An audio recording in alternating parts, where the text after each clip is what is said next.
શિવ મહાપડ ગ્રંથમાં યમરાજની શિવ ભક્તિનું વર્ણન છે. યમરાજે મહાદેવની ઉપાસના કરી છે અને યમરાજ જ્યારે પાપીઓના લેખાજોખા કરે છે, જ્યારે ભસ્મનું ત્રિપુંડ વીખી નાખે છે, યમરાજ જ્યારે પાપીઓના લેખાજોખા કરવા રુદ્રાક્ષની માળા એક બાજુ મૂકી દે છે, તટસ્થ બનીને અક્કડ થઈને બેસે છે. ઋષિ મુનિએ પૂછ્યું છું કે યમરાજ, તમે તો મહાદેવના ભક્ત છો, મહાદેવના ભક્તના ભાલમાં ભસ્મનું ત્રિપુંડ અને ત્રિપુંડ વગરનો દર્શનીય નથી, રુદ્રાક્ષ અને ભસ્મનો કેમ ત્યાગ કરો છો? જ્યારે યમરાજે કહ્યું હતું, ભગવાને આપેલું કર્તવ્ય છે, મારે કરવાનું છે. જો જ્યારે ભસ્મનું ત્રિપુંડ કરીને હું બેસું ને રુદ્રાક્ષની પહેરીને બેસું અને કોઈ પાપી જીવાતમાં મારી સામે ઊભો રહે તો હું એને નર્ક ના આપીશું કે એને મારે શિવલોક આપવું પડે છે, કારણ કે મારી ભાલમાં ભસ્મનું ત્રિપુંડ છે, મારા કંઠમાં રુદ્રાક્ષ છે. રુદ્રાક્ષ પહેરનારા માણસનું કોઈ દર્શન કરે, ભાલમાં ભસ્મનું ત્રિપુંડ હોય, એમનું કોઈ દર્શન કરે, એ શિવલોકનો અધિકારી બને છે. તેથી હે મહાત્મા, હું ક્ષમા ચાહું છું કે ભગવાનનું આપેલું કામ છે એટલા માટે હું કરું છું. બાકી હર પલ મારું ચિત્ત, મારું મન મહાદેવના ચરણોમાં સમર્પિત છે. નરકોનું વર્ણન છે.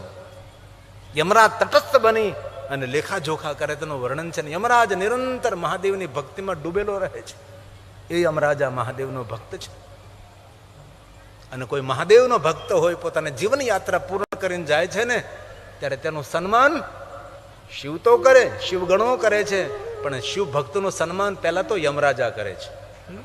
યમરાજા તેનો આદર કરે છે કે તે મહાદેવની ભક્તિ કરે છે, મહાદેવની ઉપાસના કરી છે, અમારા કુળનો છે તું. અરે મૃત્યુને કઈ પૂછવું હતું કે મૃત્યુ, તું દરેકને ડરાવે છે? નહીં નહીં નહીં, હું દરેકને નથી ડરાવતો, ને કોઈને જો ડરાવતો તેટલા માટે ડરાવું છું કે મારા ડરથી, મારા ભયથી જો એકવાર એ મહાદેવને યાદ કરે ને તો તેને મૃત્યુંજય સુધી પહોંચાડી દઉં, મહાદેવ સુધી તેને પહોંચાડી દઉં. એ શિવ ભક્તિ છે, એ મહાદેવની ભક્તિ છે. મૃત્યુ કહે, શિવ ભક્તોનું સ્વાગત કરું છું. અને કોઈ પણ મહાદેવનો ભક્ત હોય તેને મૃત્યુની પીડાની વેદના ભોગવવી પડતી નથી. તે મૃત્યુની પીડા રહિત રહે. બાકી જન્મતા મરતા પરમ દુઃખ હોય. જન્મનું દુઃખ પણ ભયંકર, મૃત્યુનું દુઃખ પણ ભયંકર હોય છે. પણ જન્મને મૃત્યુના દુઃખમાંથી મુક્ત રહેવું હોય, ભજ સાંબ સદાશિવ, ભજ સાંબ સદાશિવ. જન્મનું દુઃખ ભોગવીને આવ્યા છે, મૃત્યુનું દુઃખનો અનુભવ કરવાનો બાકી છે. જીવનના દરેક દુઃખોમાંથી મુક્તિ મેળવવી હોય તો મૃત્યુંજય મહાદેવ ત્રાહિ મામ શરણાગતમ. જન્મ મૃત્યુ જરા, જરા વૃદ્ધાવસ્થા ના આવે. જન્મ મૃત્યુ જરા, બુઢા પોતે ના આવે, ભલે શરીર તેનું જર્જરિત હોય. યાધિ પીડિતમ કર્મ બંધને, સભી બંધનોમાંથી મુક્ત કરે છે. હવે ઉપમન્યુ જેને મહાદેવ કહે છે, આ શ્લોક મહાદેવના મુખમાંથી પ્રગટ થયા છે. શંકર ભગવાન ઉપમન્યુને શું કહે છે? હે પુત્ર, હે બેટા, હે બાળક, વત્સોપમન્યુ તૃષ્ટોસ્મિ. હે બેટા, મારો પ્રેમ વરસર્યો તારા ઉપર. શંકર ભગવાન કહે ઉપમન્યુને, વત્સો ઉપમન્યુ, હે બેટા, એ બાળક, એ બેટા દીકરા. આપણે તો રોજ ભગવાન કે તમે છે માતા છે પિતા, ક્યારેક એ કઈ તો બને. હે બેટા દીકરા, શું મહાદેવ ઉપમન્યુને કહે છે? હું તૃષ્ટ થયો, તારાથી સંતુષ્ટ પામ્યો છું. વત્સો વત્સોપમન્યો તૃષ્ટોસ્મિ સર્વં દત્તં મયા હિતે દ્રઢ ભક્તોસી વિપ્રશે મયા જિજ્ઞાસિતા. શંકર ભગવાન અવસર આપે છે, હે ઉપમન્યુ, મયા તે જે મારી પાસે માંગ્યું છે એ મેં તને આપ્યું. દ્રઢ ભક્તિ, હે વિપ્ર, હે બ્રાહ્મણ બાળક, હે ઉપમન્યુ, તે મારી પાસે ભક્તિ માગી. દ્રઢ ભક્તો, મારી ભક્તિ તને દ્રઢ ભક્તિ આપું છું, પણ હજી હું તને સમય આપું છું. મયા જિજ્ઞા, હજી કઈ તારા મનમાં ઊંડે ઊંડે ઊંડે કોઈ જિજ્ઞાસા હોય, હજી પણ માગવાની વૃત્તિ કોઈ જગ્યાએ પડી હોય તો માગી શકે છે. કેટલી સુંદર મહાદેવ વાત કરે. મયા મયા મયા જિજ્ઞાસિતા. હજી પણ અવસર આપું છું. ઉપમન્યુ કે નહીં મહાદેવ, બસ મને આપની ભક્તિ જોઈએ છે. હવે શંકર ભગવાન વરદાન આપે, ધ્યાન દેજો. ક્રમ કેટલો સુંદર છે. કઈ રીતે શંકર ભગવાન આપે છે આ મહાદેવ બોલ્યા છે. સાંભળો ઉપમન્યુજી, પહેલું વરદાન અજરા સમર શેવ. કેટલી સુંદર વાત, કેટલી સુંદર વાત. પહેલું વરદાન એ પોતાને ગડપણ નહીં આવે, અજર. અજરા બીજું વરદાન આપ્યું અમર. હવે અમર બનવાનું સીધું વરદાન આપે અને ગડપણ આવી જાય તો હવે ગઢાથી કેટલું કેટલું અમર રહેવું. પહેલું વરદાન આપ્યું છે તને વૃદ્ધાવસ્થા નહીં આપે, બીજું વરદાન આપ્યું છે તું અમર રહીશ. કેટલો સુંદર ક્રમ દેખાડ્યો છે. અજરા સમર શેવ ભવત્વમ દુઃખવર્જિતા. જીવનના દરેક દુઃખો તારા દૂર રહેશે. વૃદ્ધ નહીં બને, અમર રહીશ, દુઃખો બધા તારાથી દૂર રહેશે. અને ત્યારબાદ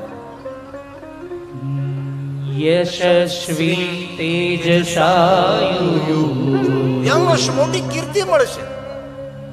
હવે આનાથી મોટી કીર્તિ યશ કયો હોઈ શકે? દ્વારકાધીશ કૃષ્ણ જેના ચરણોમાં બેસી અને હાથ જોડીને એમ કહે કે ઉપમન્યુ મને ભક્તિને માર્ગદર્શન કરો. દ્વારકાધીશ અને મહાદેવ કૃષ્ણને કહે છે, કૃષ્ણ મેં જે ઉપમન્યુને વચન આપ્યું હતું ને એ મારું વચન સિદ્ધ કરવા માટે હરી તો ઉપમન્યુના ચરણમાં બેઠો છે. કથાની જોડ હોય છે, કથાના તોડમોડ હોય છે. શંકર ભગવાન જ્યારે કૃષ્ણને કહે, કૃષ્ણ તું ધન્ય છે, પહેલા મેં ઉપમન્યુને વચન આપેલું તારા ચરણમાં બેસીને સ્વયં શ્રી હરિ વિદ્યા પ્રાપ્ત કરશે અને તને મોટું યશ અને કીર્તિ મળશે.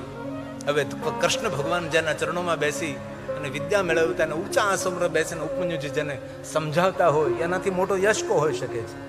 તપનું તેજ મળશે, દિવ્ય જ્ઞાન મળશે.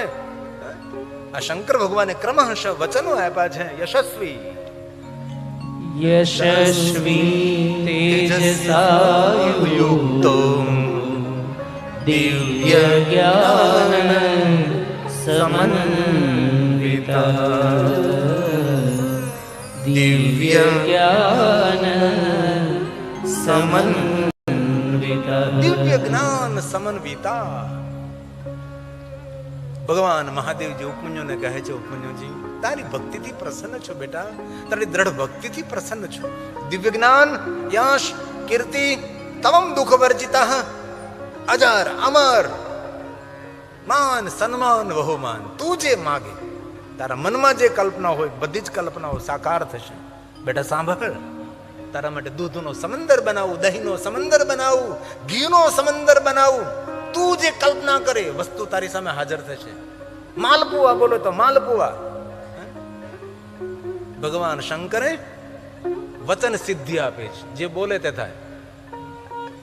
બેટા મને ખબર છે તારા ઘરની નિર્ધનતા છે, દરિદ્રતાને દૂર કરવા માટે તું તપ કરવા માટે બેઠો હતો, પણ મારી સમક્ષ જ્યારે તું આવ્યો છે માગવાની વૃત્તિઓ તારી શાંત થઈ ગઈ. બેટા તારી માં તારી રાહ જોવે છે. બેટા વચન સિદ્ધિ, તું જે બોલીશ એ થશે. અને ભગવાન મહાદેવે ઉપમન્યુજીને પંચાક્ષરી વિદ્યા, ક્રિયા વિદ્યા, માંત્રી વિદ્યા અને શાંભવ વિદ્યા પ્રદાન કરી છે. દ્રષ્ટિ માત્રથી વિદ્યા દાન કરી દીધી છે. આવા સંતો આપણા દેશ ભારત દેશની અંદર હતા. પોતાના શિષ્યને સ્કૂલમાં ભણવાની જવું પડતું હતું. સદગુરુ દ્રષ્ટિ માત્રથી પોતાના શિષ્યને સમગ્ર વિદ્યાઓ આપી દે, જેને શાંભવ વિદ્યા કહેવાય. દ્રષ્ટિ માત્રથી વિદ્યા. બ્લુટૂથ, ફોનની બાજુમાં ફોન રાખો તો આમાં પ્રોગ્રામ હોય, બધો પ્રોગ્રામ આમાં વ્યૂ આવે. આ મોટી વિદ્યા હતી. પણ અત્યારે વર્તમાન યુગની અંદર આવી વિદ્યા કहीं જવલે કંઈ હોય તો ભલે. ક્યારેક અવસર મળે ને તો કોણ અગ્રવાલ કોઈ એમને 2 પુસ્તકો લખેલા છે, અઘોર નગારા વાગે. એમને ગિરનારનો અનુભવ, ગિરનારમાં રહેતા સંતો, સંતોની રહેણી કહેણી, સંતોના સ્થાન. કોણ અગ્રવાલ? મોહન અગ્રવાલ. મોહન અગ્રવાલ 2 બુકો લખી છે, પહેલો ભાગ ને બીજો ભાગ. હિમાલયમાં રહેલા સંતો, અઘોર નગારા વાગે. મેં બંને બુકો વાંચી છે. ગિરનારના અંદર કેવા કેવા સંતો રહે છે. હિમાલય પહાડમાં કેવા કેવા સંતો રહે, સંતો પાસે કેવી વિદ્યાઓ હોય છે. આવું તને આંખે જોખો અહેવાલ, દ્રષ્ટિ દેખો અહેવાલ બહુ સુંદર છે. ક્યારેક અવસર મળે તો જરૂર વાંચવા જેવા એ બુકો છે. ભગવાન શંકરજી કહે છે કે ઉપમન્યુ પ્રસન્ન રહો બેટા, ભક્તિ કરો, જા તારી મા રાહ જોવે છે, તારી માતા ઇંતજાર કરે છે. સુત પુરાણ પ્રયાગ તીર્થમાં કરે એવમ મુક્તવા एवं मुक्त्वा स भगवान् सूर्य कोटि समप्रभः ईशानः सर्वरान्तत्वा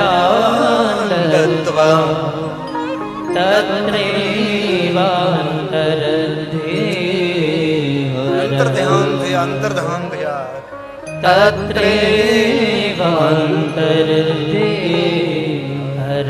હર મહાદેવ ત્યાંથી અંતર્ધ્યાન થયા. ભગવાન શિવજી કરોડો સૂર્ય સમાન પ્રકાશિત અંતર્ધ્યાન. અને ઉપમન્યુ ભગવાન મહાદેવનું દર્શન કરી વચનો પ્રાપ્ત કરીને વરદાન મેળવીને ઉપમન્યુ પ્રસન્નાત્મા, પ્રસન્ન મુખ મુદ્રાથી પ્રસન્નતા પૂર્વક ક્યાં આવે છે? જગામ જનની સ્થાનમ, જ્યાં પોતાની માતા રહેતી હતી ત્યાં ઉપમન્યુજી પહોંચે છે. અને આ શબ્દ ચિત્ર છે. ઉપમન્યુ પ્રસન્નાત્મા, શિવ જેને મળ્યા એને તો ક્યાં પછી નારાજગી, પ્રસન્નતા એ પ્રસન્નતા. પ્રાપ્યં તસ્મા વરાદ વરા, અનેક વરદાનો મેળવ્યા છે. જગામ જનની સ્થાનમ સુખમ પ્રાપાધિકં ચ સુખં પ્રાપાધિકં ચ જીવનના દરેક સુખનો અનુભવ કર્યો છે, ખૂબ ભક્તિ કરી છે. અને કૃષ્ણ અવતારની અંદર ઉપમન્યુનો ખૂબ મોટો યોગદાન રહ્યું છે. આવી સુંદર સુંદર કથા શિવ મહાપુરાણ અંતર્ગત છે. બહુ મેં 9 દિવસમાં તો કાંઈ કહ્યું જ નથી, સમજો ઘણું બધું બાકી રહી જાય. અને કથા તો હરિ અનંત, હરિ કથા અનંતા. પણ એક વાતની ખુશી વ્યક્ત કરું છું કે મારા જીવનમાં આટલો નજીક કોઈ સાધુ આવ્યો હોય તો આ મહાદેવગીરી છે. બાકી દર્શન દરેકના, પ્રણામ દરેકના, નજીક કોઈ નહીં, પણ સ્વભાવ, રહેણી કહેણી અને તમારા મોટા દડવામાંથી મોટામાં મોટી મને ભેટ મળ્યો ને તો તમારો આ મહાદેવગીરી બાપુ. ખૂબ ખુશી થઈ, મને ખૂબ આનંદ થયો, ખૂબ ભાવ પ્રગટ કરું છું. શિવ મહાપુરાણમાં બહુ જ બધી કથાઓ છે, અનંત કથાઓ છે. અને ક્યારે અવસર મળે તો વિશેષ પ્રકારે કોઈ જ્યોતિર્લિંગોમાં કથા હોય ત્યાં જરૂર પધારવું. અને જ્યોતિર્લિંગમાં લગભગ લિંગ પ્રાધાન્ય કથાઓ કહેતા હોય છે, કોટી રુદ્ર સંહિતા આધારિત. કારણ કે 9 દિવસમાં 12 જ્યોતિર્લિંગની કથાઓ ન થઈ શકે ને, કારણ કે એક એક કથા એક એક દિવસ ચાલે એવી કથાઓ હોય છે. તો ઘણી કથાઓ રહી ગઈ છે. સર્વ કથાઓને પ્રણામ કરી બ્રહ્મલોકની અંદર સ્વયં બ્રહ્માજી નારદને કહે છે, નારદ अधिक कहने से क्या लाभ? नारद भगवान महर्षि वेद व्यास जी ना ग्रंथना सार तत्व रूपे भगवान शंकर, भगवान व्यास जी 2 वचनो आप्या छे शिव महापुराण ग्रंथनी अंदर. कोईने आपणा तरफथी पीड़ा न थाय અને થઈ શકે તો પરોપકાર કરો. આ શ્રીમદ ભાગવત કથાનો શ્લોક છે. ધ્રુવભાઈ અહીંયા ધ્યાન.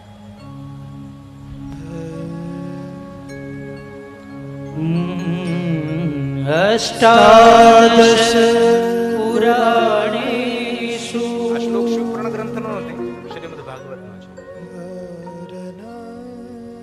વ્યાસસ્ય વચના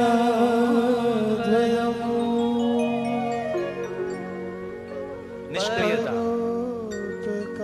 હા, પછી બોલો બોલો.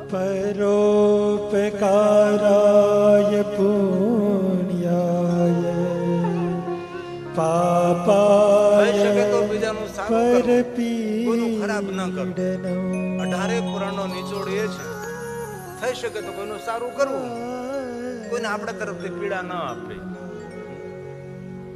બ્રહ્માજીએ નારદને કહ્યું કે નારદ સાંભળો, અંતે શિવ પ્રાણનો સાર છે. શિવ નામ તરીમ પ્રાપ્યામ સંસાર બંધ તરંતિ તે સંસાર મૂલ પાપાની તાની નશંતિ સંશય. इसमें कोई संशय नहीं. शिव नाम कुंठारण विनाश न જાય તે ધ્રુવમ. શિવજીનું નામ પાપને કાપવાનો કુહાડો છે. શિવેતિ નામ પિયુષ વર્ષાધારા પરિલુપ્તા. જે મહાદેવનું ભજન કરે છે તેના પર અવિરત અમૃતનો વરસાદ વરસે છે. ઓમ નમઃ શિવાય, ઓમ નમઃ શિવાય, ઓમ નમઃ શિવાય, ઓમ નમઃ શિવાય. જે મનુષ્ય જપે છે મહાદેવ તેની આગળ આગળ ચાલે છે. શા માટે? માર્ગમાંથી કાંટા અને કંકરોને દૂર કરી તેના ભાગ્યના દ્વાર ખોલવા માટે.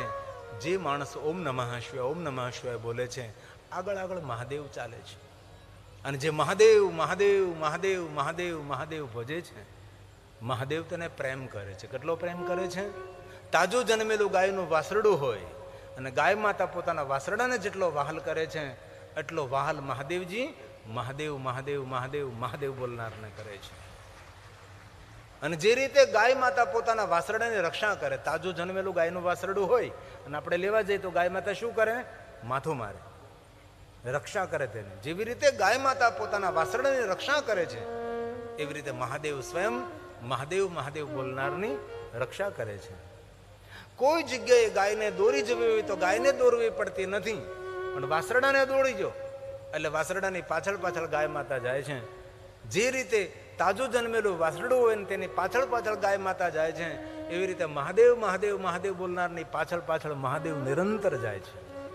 તેથી મહાદેવ મહાદેવ મહાદેવ મહાદેવ મહાદેવ મહાદેવ મહાદેવ. ઓમ નમઃ શિવાય, ઓમ નમઃ શિવાય. શિવ શિવ શિવ શિવ. બસ નામનો મહિમા છે. બાકી તો આ બધું ક્યાં યાદ રહેવાનું આપણને?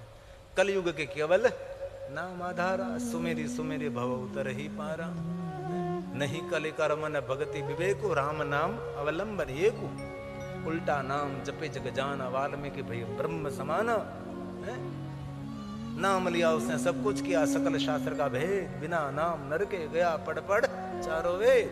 इसलिए हलता चलता बेचता उठता खाता पीता ऊँगता जागता उल्टा नाम जपी जग जाना. वाल्मीकि भई ब्रह्म समाना. इसीलिए नाम એવું નથી કે શિવજીનું નામ. શિવ કથા કરવું એટલે શિવજીનો તો મહિમા ગાવાનો ને. રામ તમને પ્રિય તો રામનું ભજન કરો, કૃષ્ણ પ્રિય તો કૃષ્ણનું ભજન કરો, રામાપીર પ્રિય હોય રામાપીરનું ભજન કરો, મેલડી માતા વાલી હોય તો મેલડીમાનું ભજન કરો, ખોડિયારનું ભજન કરો. કલયુગમાં નામ એ નાવ છે. એટલે જે તમારા સદગુરુએ મંત્ર આપ્યો હોય તેનો મંત્ર જાપ કરો. જેના પર સદગુરુ ના હોય તેને નુગરા કહીએ. હજી પણ કલયુગની અંદર અમુક અમુક સમાજ એવા છે કે જ્યાં સુધી તેને દીક્ષિત ન કરવા આવે ત્યાં સુધી એના લગ્ન ન થાય. જ્યાં સુધી કંઠી ન બધાવે ત્યાં સુધી એને 4 ફેરા પહેલા કંઠી બંધાવે પછી 4 ફેરા. હજી પણ વર્તમાનમાં ઘણા એવા સમાજ એવા છે. ઘણા સમાજ એવા પણ છે કે લગ્ન થી આપણે તેને છેડા છોડી શંકર ભગવાન સામે છૂટે. આવા પરમ શિવ ભક્તો છે. આ વર્ષે મેં લાભપચમની પહેલી કથા કરી હતી અમદાવાદમાં. એ કુળ આખું મહાદેવનો ભક્ત છે, પટેલ છે. નામ તો ભૂલી ગયો હું બાપાનું નામ. નાગર બાપા, નાગર નંદજીના લાલ નાગર બાપા. આખું કુળ મહાદેવનો ભક્ત છે. એના કુળમાં શંકર પૂજાય. પટેલ પરિવાર છે. એવા ઘણા આપણા સૌરાષ્ટ્રની અંદર પટેલ પરિવારો છે કે જેમના ઈષ્ટદેવ મહાદેવ છે, જેમના કુલ દેવતા મહાદેવ છે. તેથી શિવ કથા કરો એટલે શિવજીના નામનો મહિમા. એવી કોઈ જડતા નથી. આપને જે યોગ્ય લાગે. શ્રી કૃષ્ણમ શરણમ મમ. અંતે તો બધું એકનો એક છે. બધી નદીઓ કોને મળવાની છે? સાગરને. ગમે નદી તો અંતે તો સાગરને મળવાની. પુષ્પદંત મહારાજ સીધી વાત છે. દરેક સંપ્રદાય પંથ પંથાદે સબ સાંખ્યમ યોગ પશુપતિમતં વૈષ્ણવમિતિ. અંતે શિવ ન થતો. અંતે તો શિવ જ આપણો અંત છે. પ્રભિન્ને પ્રસ્થાને પર